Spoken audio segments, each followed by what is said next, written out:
જેતપુર પાવીમાં આડેધડ પાર્કિંગ અને અડચણરૂપ લારીઓ સામે પોલીસની કડક કાર્યવાહી। વિગતે વાત કરીએ તો જેતપુર પાવી શહેરમાં વધતી ટ્રાફિક સમસ્યાને ધ્યાનમાં રાખીને જેતપુર પાવી પોલીસે આડેધડ વાહન પાર્ક કરતા વાહન માલિકો તેમજ રસ્તા પર અડચણરૂપ રીતે ઊભી રાખવામાં આવેલી લારીઓ સામે કડક કાર્યવાહી હાથ ધરી હતી। શહેરના મુખ્ય માર્ગો અને બજાર વિસ્તારમાં લાંબા સમયથી પાર્કિંગને કારણે વાહન ચાલકો અને રાહદારીઓને મુશ્કેલીનો સામનો કરવો પડી રહ્યો છે।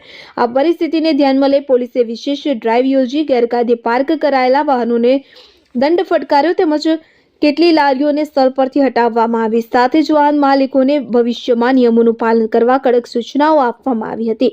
પોલીસના આ પગલાંથી શહેરમાં ટ્રાફિક વ્યવસ્થા સુધરશે તેમજ અકસ્માતોના બનાવોમાં ઘટાડો થશે તેવી નાગરિકોમાં આશા વ્યક્ત કરવામાં આવી રહી છે। પોલીસે જાહેર જનતાને ટ્રાફિક નિયમોનું પાલન કરવા અપીલ કરી છે।